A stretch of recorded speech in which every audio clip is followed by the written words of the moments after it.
Welcome back to Watch the Bookerman and the final episode of this Kurt Angle Heroes of Wrestling tour. This is the season finale events. We're expecting big things. We've got 3 titles on the line. Of course, Rusev, Ryback and Alberto El Patron is scheduled to be our main event. And I was ready to get straight into the show, but as seems to be a common occurrence, we have a backstage incident. And I've looked who it's with. I've not looked at what's happened yet, but there is a concern.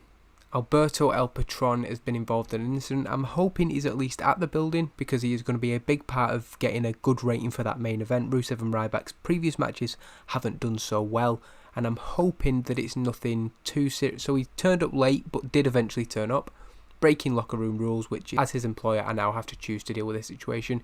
He has a scumbag personality but he's currently happy.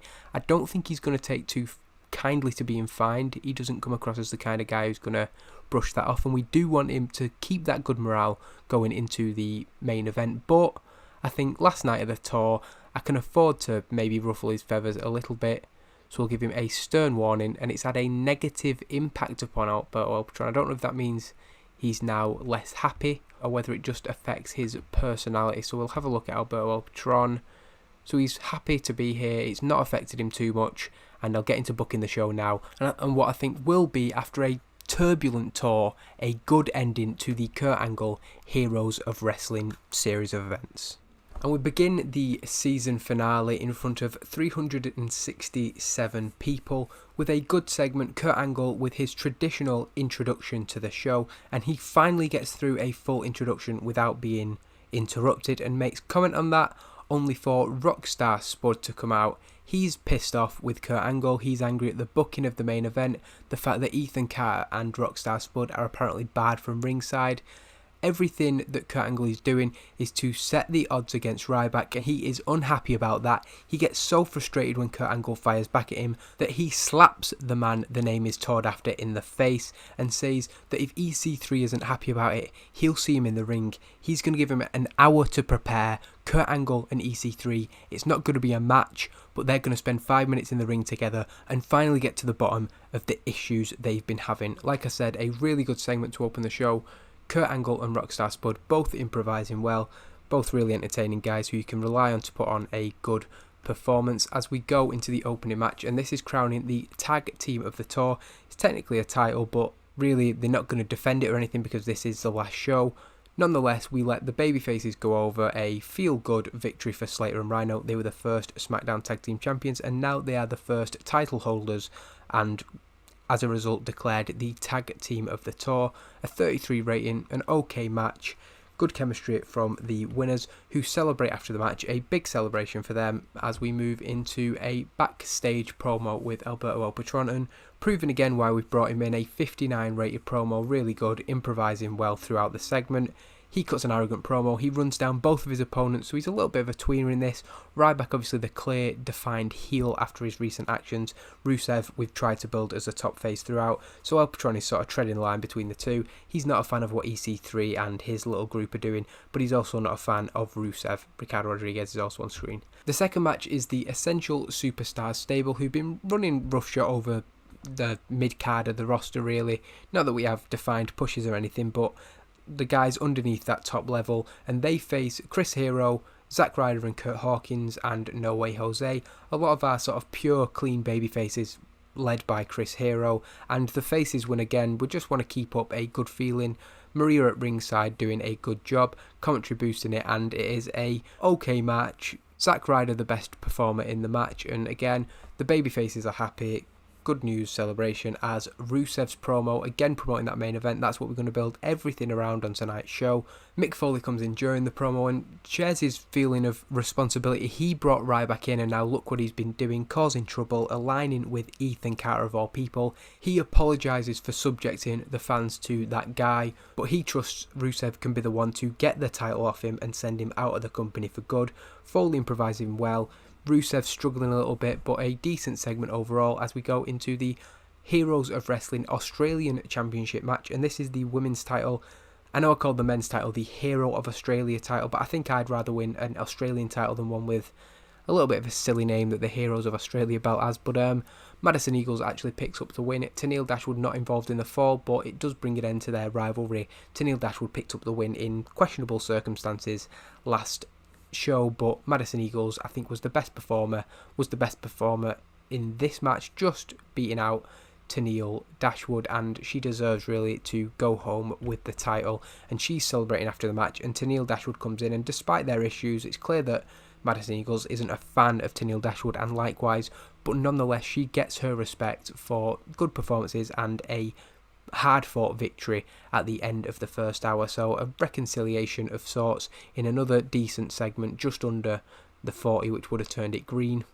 And the second hour begins with that big segment, Kurt Angle calling out Ethan Carter and Rockstar Spud. It is only 5 minutes because I didn't want to get the negative note. So the idea is Kurt Angle gets 5 minutes in the ring with Ethan Carter. Spud comes out with him, and it's looking like Kurt Angle is going to be outnumbered 2-1, and they're going to beat down the veteran despite him not being a wrestler. Of course, Ethan Carter can't really get involved physically due to his concussion, but we get around this by having Mick Foley come out and back up Kurt Angle, the two legends on the tour, the two most well-known people. We've relied on them to get us good ratings throughout. Of course, Alberto El Patron's come in and done a good job as well, but those two have been key throughout all 8 shows really. I think Mick Foley showed up on the second one actually, but Mick Foley catches Ethan Carter off guard, puts the sock out and carefully lays him down, so we're not risking any further injury to Ethan Carter, but that takes him out of the equation. The mandible claw, Mr. Socko.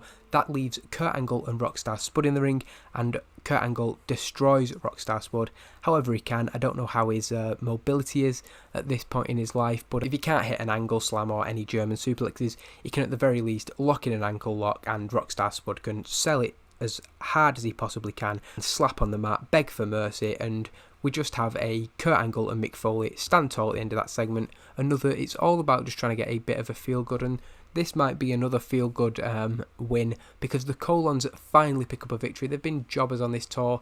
They've appeared on all 8 shows I think and only picked up 1 draw and 6 losses. They're doing okay in terms of in-ring performances, great chemistry, and they finally get their win and have a over-the-top huge celebration. They're not complete losers after all. They beat the Ascension and they're very, very happy about that fact. We then get a promo from Ryback, and he's presenting that he doesn't really care that Ethan Carter and Rockstar Spud have been taken down. He doesn't need anybody's help. He's the champion for a reason, not because of Rockstar Spud pushing the ladder over. He's the champion because he is the big guy. He is the toughest guy on this roster, and he cuts a good promo there, a 43 rating, just further promoting that main event. We've got the second last match before that, however, and we get a skit on the screen showing that EY and Eric Young have been a tag team as Insanity throughout this tour, but actually earlier in the week they had a huge blow-up fight, or maybe earlier today because the last show was Saturday, this is Sunday, so it must have happened between then.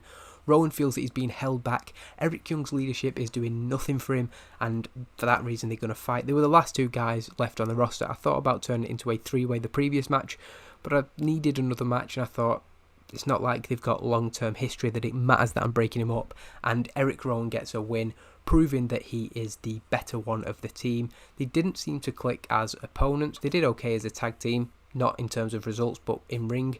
Eric Rowan with a 22, Eric Young with a 23, a 26 rating overall. Eric Rowan is the younger guy, probably got more of his career ahead of him, and Eric Young is a made man, so we thought better to give Eric Rowan the victory and he can celebrate, move on. And finally, he also, another person who probably would have liked to have got more victories than he did, but as a heel, I've generally tended, other than by cheating, to have the babyfaces win. Security are then shown before the main event, kicking Rockstar Spud and Ethan Carter out of the building. Kurt Angle's there, it's on his orders, and he is taking great delight in saying goodbye. The tour's over for these two.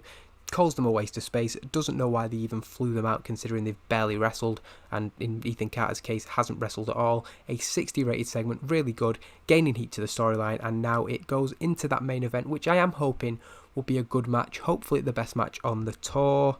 A 43, so it's a green match, which basically at the minute I'm deciding if something's good or bad based on whether it's green or red, and this gets into the green category. We've had quite a lot of green. I've looked at the previous shows, almost all red, so good to see. And we do leave the show with the babyface victory, Rusev pinning Ryback. Alberto El Patron wasn't happy at all with the decision to not have him win, which is fair enough because he was the best in-ring performer by some distance, and his popularity in Australia suggests that he probably should have been the face of the tour. We brought him in really, really late. I'm in two minds about that decision. He is very, very popular, but he's a problematic influence backstage, so I think that maybe the best of both worlds was bringing him in for these last two shows, getting the benefit of him without having to babysit him throughout the entire 5 weeks. And after the match, Rusev celebrates, Mick Foley and Kurt Angle join him. They've been his biggest cheerleaders throughout the tour, and who better to come and join him, raise his hand in the ring, the hero of Australia. The tour ends with Rusev as your new champion. Again, we don't have interesting storylines, I know that, but Rusev is the champion and it increases our popularity in 20 regions. Rusev getting praised there for a good performance. Alberto El Patron will again give a praise for a great performance. And I should make note of who's putting in the best performance, but because she won the title, I'll compliment Madison Eagles as well. Happy with the speech. El Patron seems pleased, so maybe that will offset his disappointment, his unhappiness at losing to Rusev, although he wasn't involved in the fall, so he was kept strong in a way. I didn't set that note because I know it negatively affects the overall rating, and I don't really care about Alberto El Patron being unhappy, considering I'm not going to be booking him again and not going to be booking anybody in this show. But that is the end of the Kurt Angle Heroes of Wrestling tour, the first series that I did for TEW 2020, and as much as anything it was a short-term thing just to get me to terms with the changes in the game and screen size and things like that. The NWA World Tag Team Champions are now John Moxley and Austin Aries, so that is a big coup for the NWA. Again, we have a lack of big names despite Alberto El Patron being on the tour, and I think that was the worst of all of our buy rates so far. I'm just going to have a quick look through our previous events. We have no events scheduled in the future, of course. The show history, we've gone from a 31 with 559 people and 137,000 people buying to a 31 when I forgot to broadcast it, 122,000 and a 41. We went back down then and the ratings went down. The attendance coming back up though, 460 and 73,000 buys, 54,000 buys for night 6. We did get back up again, but this one was worse still. I think having 7 pay-per-views in the space of just under 4 weeks or just over 4 weeks, just over 4 weeks is a little bit too much. You're expecting people to pay for pay-per-views. It's not. I did mean to put it as a subscription-based thing. That was the first of many, many mistakes that I made, but I will put that down to the learning curve of the new game. Of course, there's issues with the conversion of the mod that's thrown up a few different things as well, but I'm definitely more comfortable playing TEW 2020 now, and I will be looking, like I've previously said, to be restarting my ECW save from TEW 2016 and that TNA 2010 save. I don't know how soon either of them are going to be ready, hopefully as soon as I possibly can, but that is the end of my demo trial series on TEW 2020, and thank you to anybody who has watched.